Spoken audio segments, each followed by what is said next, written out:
सालों पहले एक नगर में कुसुम नाम का एक लकड़हारा रहता था। वो रोज जंगल लकड़ी काटने के लिए जाता और उन्हें बेचकर जो कुछ पैसे मिलते उससे अपने लिए खाना खरीद लेता था। उसकी दिनचर्या सालों से ऐसी ही चल रही थी। एक दिन लकड़हारी जंगल में बहती एक नदी के बगल में लगे एक पेड़ की टहनियों को काटने के लिए उस पर चढ़ा। उस पेड़ की लकड़ी काटते काटते उस लकड़हारे की कुल्हाड़ी नीचे गिर गई। तेजी से लकड़हारा पेड़ से उतरा और अपनी कुल्हाड़ी को ढूंढने लगा। उसे लगा था कि नदी के आसपास उसकी कुल्हाड़ी गिरी होगी और ढूंढने पर मिल जाएगी। वास्तव में ऐसा कुछ हुआ नहीं, क्योंकि उसकी कुल्हाड़ी पेड़ से सीधा नीचे नदी में जा गिरी थी। वो नदी काफ़ी गहरी और तेज़ बहाव वाली थी। आधे से 1 घंटे तक लकड़हारा अपनी कुल्हाड़ी को ढूंढता रहा, लेकिन जब लकड़ी नहीं मिली तो उसे लगने लगा कि अब उसकी कुल्हाड़ी उसे कभी वापस नहीं मिलेगी। इससे वो काफ़ी दुखी हो गया। लकड़हारे को पता था कि उसके पास इतने पैसे भी नहीं हैं कि वो नई कुल्हाड़ी खरीद सके। अब वो अपनी स्थिति पर नदी किनारे बैठे बैठे रोने लगा। लकड़हारे की रोने की आवाज़ सुनकर वहाँ नदी देवता आ गए। उन्होंने लकड़हारे से पूछा, बेटा, क्या हो गया, तुम इतना क्यों रो रहे हो? कुछ खो दिया है क्या तुमने इस नदी में?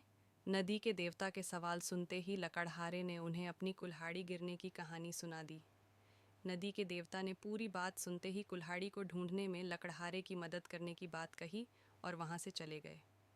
कुछ देर बाद नदी के देवता नदी से बाहर निकल कर आए और उन्होंने लकड़हारे से कहा कि मैं तुम्हारी कुल्हाड़ी लेकर आ गया हूँ। नदी के देवता की बातें सुनकर लकड़हारे के चेहरे पर मुस्कान आ गई। तभी लकड़हारे ने देखा कि नदी के देवता ने अपने हाथों में सुनहरी रंग की कुल्हाड़ी ले रखी है। दुखी मन से लकड़हारे ने कहा, यह सुनहरी रंग की कुल्हाड़ी मेरी तो बिल्कुल भी नहीं है। ये सोने की कुल्हाड़ी ज़रूर किसी अमीर इंसान की रही होगी। लकड़हारे की बात सुनकर नदी के देवता दोबारा से गायब हो गए। कुछ देर बाद नदी के देवता दोबारा नदी से बाहर निकले। इस बार उनके हाथों में चांदी की कुल्हाड़ी थी। उस कुल्हाड़ी को देखकर भी लकड़हारे को खुशी नहीं हुई। उसने कहा कि ये भी मेरी कुल्हाड़ी नहीं है, ये किसी दूसरे इंसान की कुल्हाड़ी होगी। आप उसी को ये कुल्हाड़ी दे दीजिएगा, मुझे तो अपनी ही कुल्हाड़ी ढूंढनी है। इस बार भी लकड़हारे की बात सुनकर नदी के देवता फिर वहां से चले गए। पानी में गए भगवान इस बार काफ़ी देर बाद बाहर आए। अब देवता को देखते ही लकड़हारे के चेहरे पर बड़ी सी मुस्कान थी। उसने नदी के देव से कहा कि इस बार आपके हाथ में लोहे की कुल्हाड़ी है और लग रहा है कि ये मेरी ही कुल्हाड़ी है। ऐसी ही कुल्हाड़ी पेट काटते समय मेरे हाथ से नीचे गिर गई थी। आप ये कुल्हाड़ी मुझे दे दीजिए और दूसरी कुल्हाड़ियों को उनके असली मालिक तक पहुंचा दीजिए।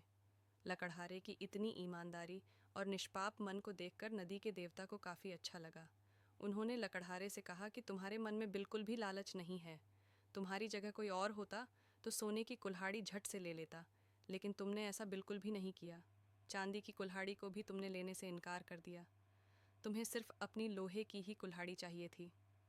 तुम्हारे इतने पवित्र और सच्चे मन से मैं काफ़ी प्रभावित हूँ।